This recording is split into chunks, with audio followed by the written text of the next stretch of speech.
Hey everybody, this is the dude representing MGTOW is the only way to live, my friends.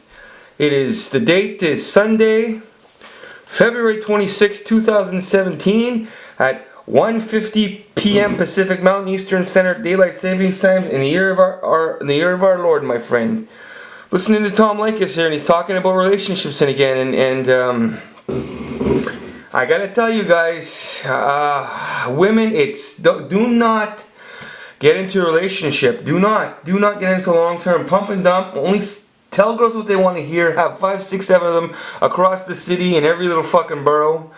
And don't even tell your friends about them. Me in my life now, I don't even tell my friends who I bang because I'm 43. My friends are all 29. They're all 30. You know what I mean? They're all like 10 years younger than me because of the work I do and stuff like that, and because of the specific time period in my life I'm at. In life we go through sort of pockets of where we at. Like say, you know what I mean? I'm talking about like you could live in Los Angeles at one point, so that's your era. Yeah, different eras. But this particular area of my life, and with these young guys, I even told when I went this particular group of young guys that I started becoming friends with during this era of my life in 2009. I said to them at the time, because I had my girlfriend, I said to them when I met them, I said, okay guys, I'm going to give you a little rule here. I said, you can hit me over the head with a baseball bat. I don't care. Just don't fucking touch my girlfriend and don't fucking flirt with her. Don't talk to her on Facebook, blah, blah, blah, blah. I said, agreed? Everyone agreed? Cool.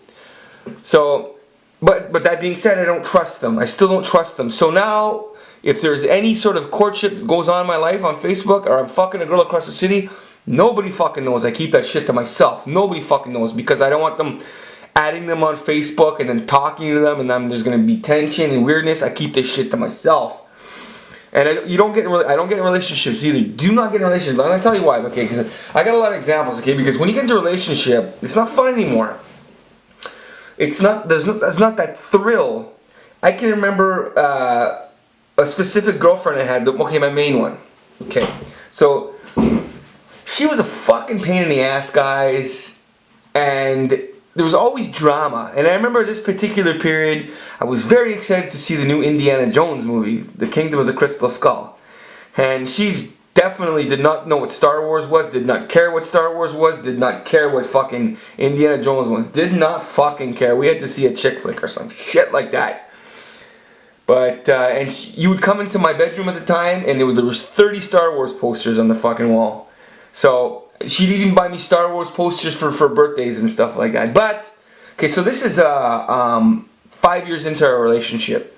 And believe me, guys, it was not fun at that point. I mean, she was just fucking... You talk about the word passive-aggressive, there'd be a picture of her again, a picture of her in the dictionary with her face on it. Her big fucking resting bitch face. Next to that goddamn word in the definition you talk about. So anyways, I'm all excited to see the new Indiana Jones movie. So, and normally when I go to the movies, I go by myself. I just go by myself. I go at, like, say, a matinee showing. I just want to see it. I want to have my glass to piss in. I want to be all alone in the theater. I want to have my glass to piss in if I need to go. I don't want to be disturbed by anybody. I have I'll sneak my fucking, my soda pop, my empty soda pop thing from the garbage can out in the bathroom somewhere, empty, cause, if I have to piss, because I don't want to fucking miss a heartbeat of that movie. But on this particular occasion, she wanted to go to the movies with me, because I figure out the dynamics, but she's coming to the movies with me. And, okay, we're going to go see Indiana Jones and the King of the Crystal Skull. I want to see. I was so excited, right? And we're in line waiting for tickets, and all of a sudden, I don't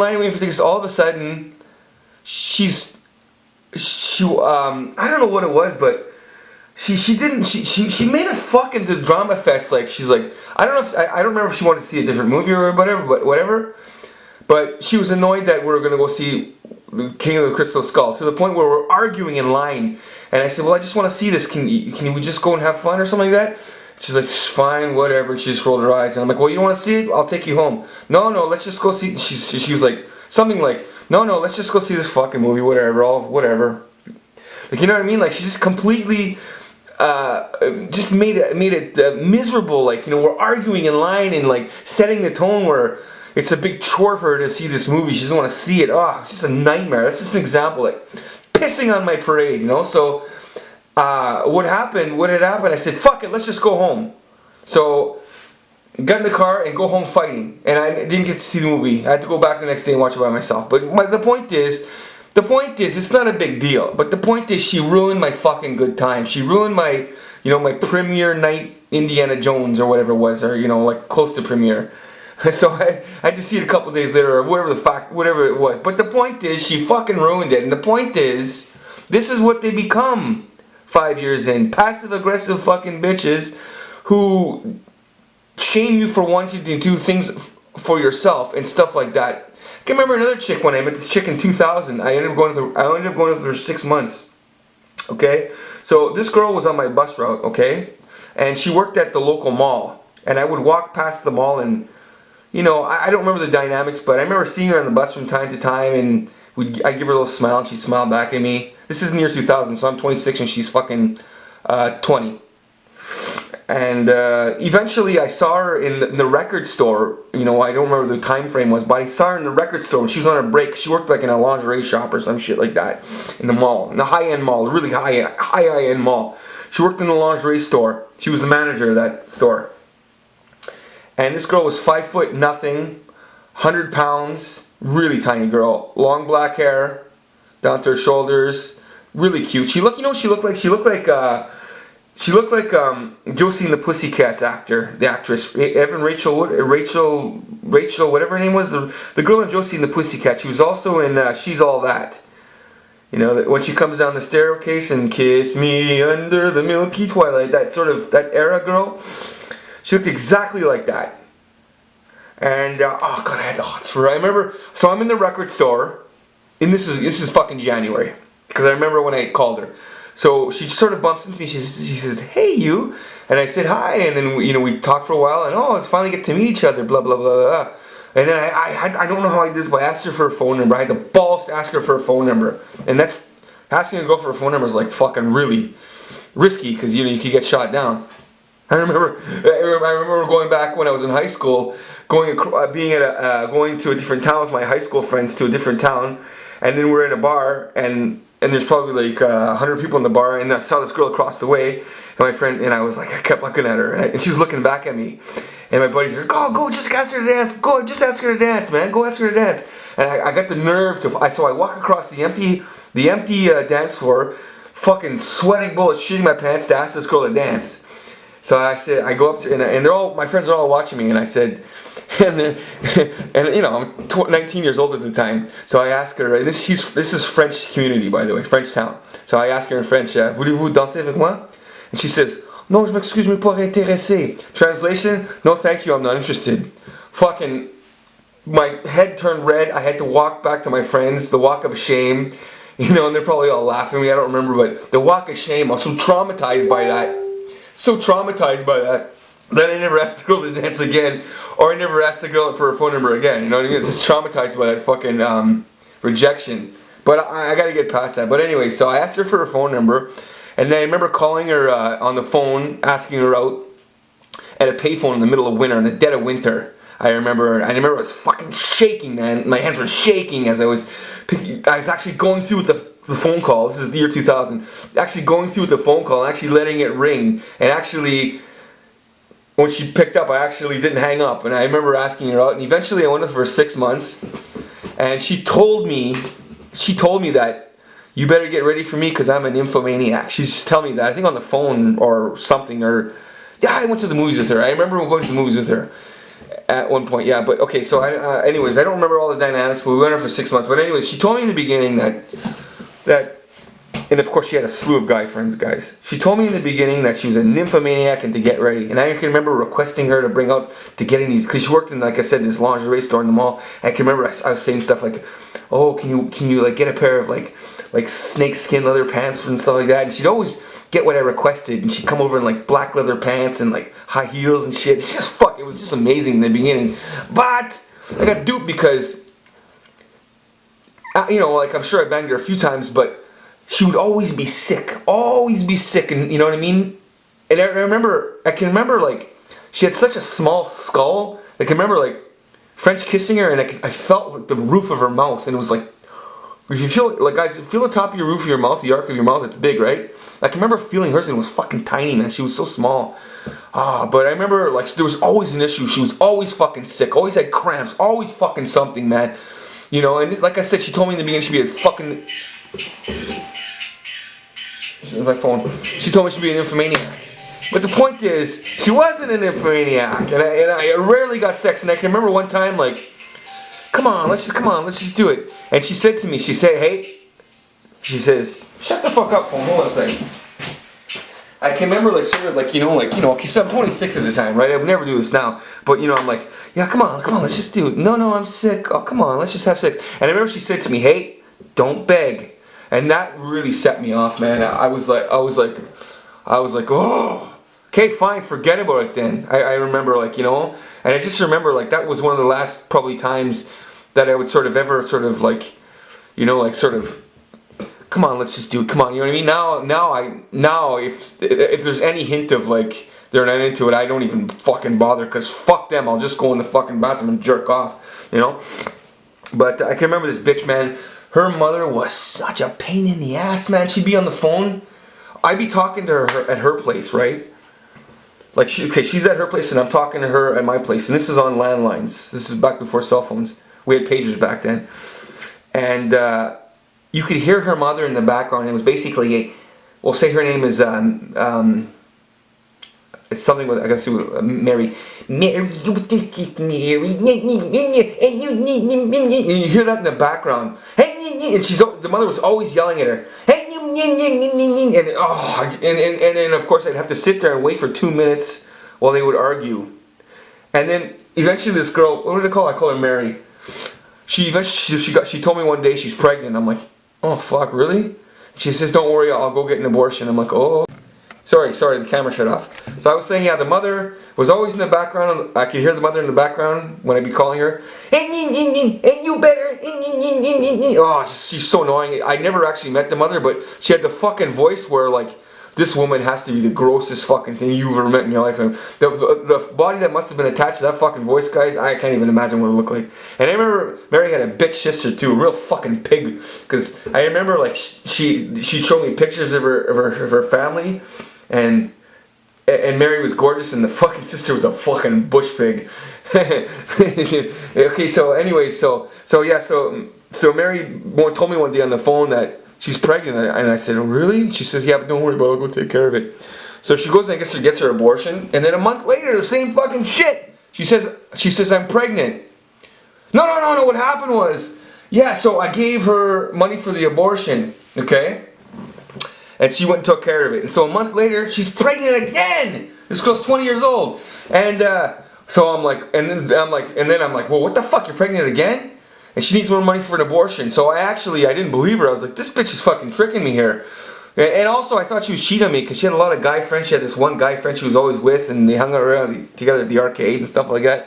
So this, this is going to cost me $200, $300 or whatever it's going to cost me. I told her I'm going to a fucking abortion clinic with you. I want to be the supportive boyfriend. So I actually went to the abortion with her, and she actually got an abortion. I couldn't believe it. I thought she was bullshitting me, and this is when I'm 26 years old, And now, politically, abortion, I don't know how I feel about it, man, but it's I don't know how I feel about abortions anymore. I don't know if I agree with abortions, but anyways, that happened, and I'm in a different mind frame now. I'm almost goddamn 20 years older now.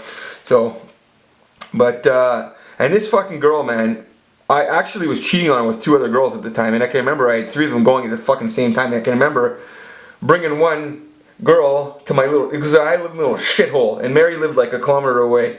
So I can remember I'd fucked this girl, we'll call her Carolyn.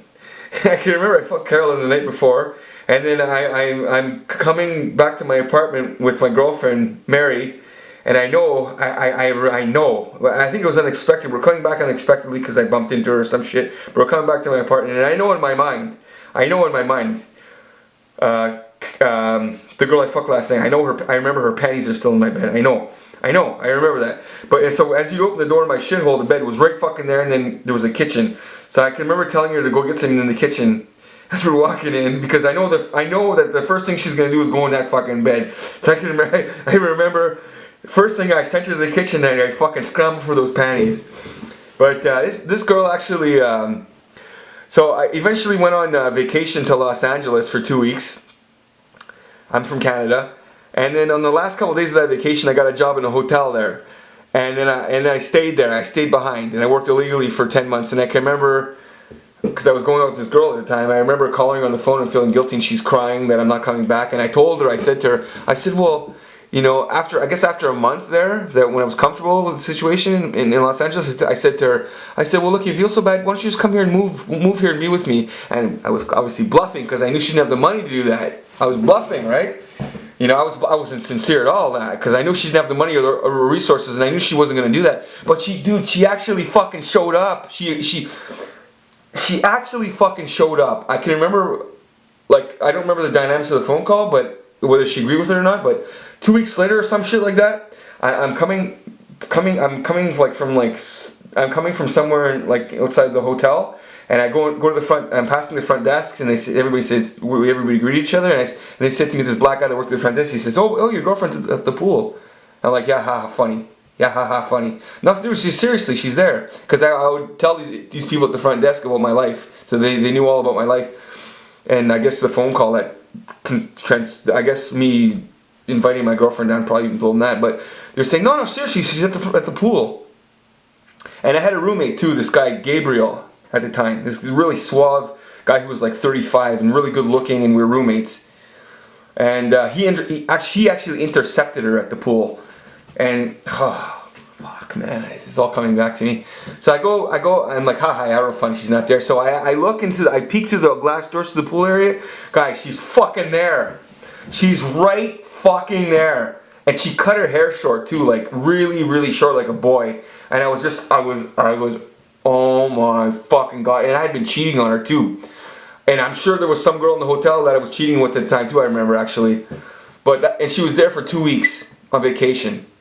And I blew up with her too, actually, because she was so clingy during that time period. And another thing that annoyed me too is I would go do my work shifts, because, you know, I worked at the hotel, and she's quote unquote visiting for 2 weeks, and that was, you know, but at the 2 weeks we're gonna get in a place together or whatever was going on in her mind. But I can remember doing work shifts and then finishing my shift and going to my bedroom, and she's sitting there talking to my roommate, and I'm like, well, this ain't fucking cool. Like, my roommate, I know he's gonna bang this girl, and like, you know what I'm saying? It's just like, she completely imposed herself into my world, and it just really irritated the shit out of me. And I can remember I just snapped at her during the vacation, and I'd had it with her, and then sending her home on the plane just was really uncomfortable. But that was a really hard 2 weeks, because as I say, I'd actually even sneak away to cheat. I'd actually even sneak away in the middle of the night to cheat with this girl I was with like this fucking tourist girl I was screwing, this German bitch. But man, that was so uncomfortable. And I remember she's like, do you like my haircut? Everyone tells me it looks good. And I was like, yeah, it looks great. But in my mind, I was like, no, you look like a little boy. This is fucking ridiculous. But I gotta tell you guys, she had quite the fucking body on her. But real fucking pain in the ass. And she duped me. Like I said, she was an info, but no, she wasn't an info, and the sex got old really, really fast. And I don't tell these stories to brag, but I just basically want to just point out that it's not, I mean, just because the girl's gorgeous and stuff like that, I mean, they take away your liberties, they take away your opportunities. You know, she had me running around, sneaking around, and like I said, she imposed herself in my world. And I had so much fun in Los Angeles, so much fun, man, in my mid-20s. And like I said, even though like she was quote unquote the victim here, like I'd leave my shift and she's talking to my fucking roommate, like that ain't cool. You know, and roommate, don't fucking court my girlfriend. Like, you know, even though I'm in the wrong here, you know, like, man, my back was against the wall on that trip, man. Just, oh my God, I mean, when she came on that trip. I don't remember all the dynamics of it, but I remember I remember that she left a bag of clothes behind because she was going to go back to our home city, organize her life there, and then move back. That was the plan. Because I remember she left a thing of clothes behind, and then I told her on the phone, or something that wasn't going to work out, and I was stuck with her bag of clothes. But it was a fucking nightmare. The story's just coming back to me as I'm telling you. This is the year 2001, so it's, I'm just the pieces are coming back to me as I'm telling the story. But it was just a fucking nightmare, and man, like I said, the point is she duped me because she told me I was gonna have all this great sex, and it never panned out. And like I said, I had to deal with 2 abortions. I had to pay $600 or whatever the fucking price was, and now I have the guilt to live with of being responsible for 2 abortions as well. I got that guilt on my conscience, and I cheated on her like crazy, and the fucking short haircut that she pulled on me, and oh god, it was a nightmare. Oh my god, and I was seeing 2 girls during that period too. That's coming back to me. This girl, fucking, yeah, I had some fun back then. Yeah, it was fun.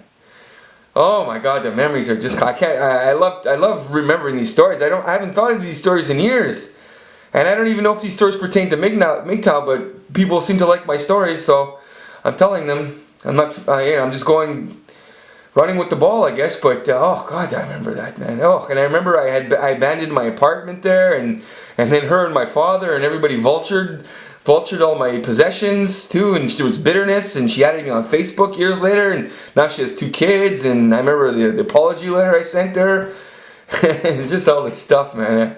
Actually, you know what? I'm gonna look her up on Facebook actually when I finish this video. So I don't know if this video was entertaining or it pertains to anybody's life, but I hope people enjoyed it. Please, and I got more fucking stories. Please like, please share, please comment, please subscribe, please click the bell. Guys, don't take shit from anybody. And just enjoy this fucking life and have fun. And life is meant to be enjoyed. And do not get into a relationship because they go sour. Young guys, do not get into relationships because they go sour. Period. They go sour, period. It's just the nature of it. Life is a rise and a fall. It can never stay orgasmic. It can never. An orgasm is for 1 second and it's dead. That's the same thing. That's the metaphor for life. What goes up must come down. And I'm telling you, man, like I said in many videos, these fucking bitches, and I don't hate women, I love them. I worship them. That's the fucking problem. I worship them. I lust them all. It's the forbidden fruit. It's Pandora's box. Once you open Pandora's box, there's no closing it. These fucking bitches too, like I say, man, I got one girl I fucked like 2 years ago. She just tattooed her face, for fuck's sake. She just fucking tattooed her face, guys. She's a fucking loser. She was so cute 2 years ago. She's like homeless-y. She's like she hangs out with a homeless crew now. Oh my god, man. What the fuck, man? The point is, they do not stay their presentation. Their current presentation, they do not stay like that. And their value is their sexual marketplace value. Our value is our ability to make money from fucking 20 years old to fucking 75. We're the kings of this world, man. So do not ever commit to a fucking woman. I gotta go. I can't take it. I gotta go.